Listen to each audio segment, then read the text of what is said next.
Welcome back to Eye on Politics. The Republican primary for U.S. Senate is one of the most closely watched contests, not only here in Texas, but also Washington, D.C. It's widely expected to end in a runoff election in late May.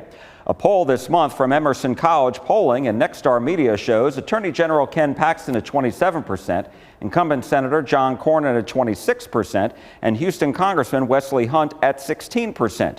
29% were undecided. Another independent poll last month showed similar results, but Cornyn was ahead of Paxton by 1 percentage point. Congressman Hunt campaigned in Dallas earlier this month. He spoke at the Dallas County Republican Party headquarters. I asked him about the latest poll and if he's approaching a now or never moment with early voting about 3 weeks away. Well, that's just one poll. We've been performing way better. Otherwise, I wouldn't have gotten in this race. If you go back to even before the filing deadline, there were public polls that had us in the 20s at a minimum at 22. So I know where we're at. We're already a striking distance and we're doing very well. Also, I want to point out in that poll, it's 30% undecided. So when there's 30% undecided and you have two men that have ubiquitous name ID that have been on the ballot for decades, and yet there's still 30% that are undecided, that bodes very well for us, a candidate that people are looking for to actually fill that void and fill the rest of that space. I'll also point out too, also on that poll, I outperformed both of them in the general election numbers against our Democrat opponents. So for a person that has not been as well known, whose name ID is in the high 70s, and I think once we get done with this over the course of the next few weeks, we'll be in the 80s and 90s. I think it's going to be a fait accompli, and we will absolutely be in the runoff. So what is your message to Republican voters? What's your rationale? I think Republican voters are looking for the next generation of leadership. The United States Senate is simply not a retirement community. And the fact of the matter is our vice president is 41 years old. Our Secretary of State is in his early 50s. Our Secretary of War is in his mid 40s. And what people want is the next generation of America First patriots that supported President Trump on day one, like myself. And what I also want to point out to the viewer at this moment is that I'm only going to do this for 2 terms. I'm already term limiting myself. I am giving up my congressional seat right now after serving 2 terms. I don't believe in doing this forever.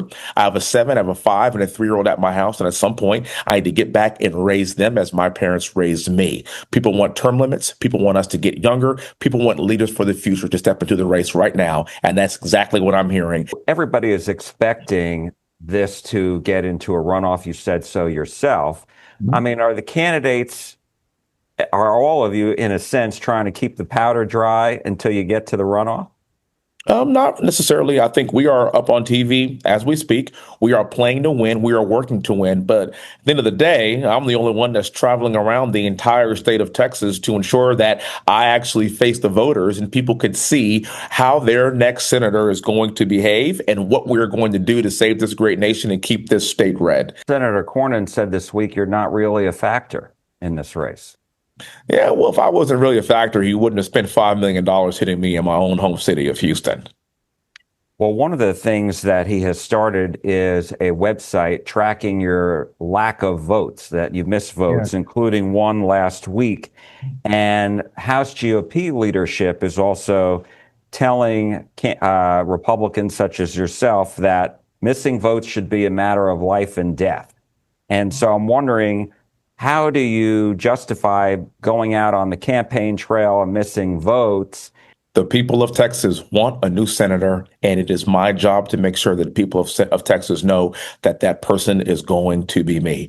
I have now answered hundreds of questions on the campaign trail. And do you know how many questions I've got about missed votes? 0. Not a single voter has asked me about this issue. You know what they want? They want somebody that's not going to co-author gun control legislation. They want somebody that's going to support President Trump and codify his agenda in the halls of the Senate. You see, people will understand that the SAVE Act is sitting on the desk of the Senate. A lot of President Trump's agenda is not getting held up in the House. It's because they refuse to nuke the filibuster to get his agenda across. And people are looking for people like me that are willing to nuke the filibuster to ensure that we deliver on the mandate that the American people gave to President Trump. But don't you run the risk, because on one hand, you said that you want to actually codify President Trump's agenda. How can you do that if you're not there in D.C. to vote? Well, again, a lot of President Trump's agenda is being held up in the Senate.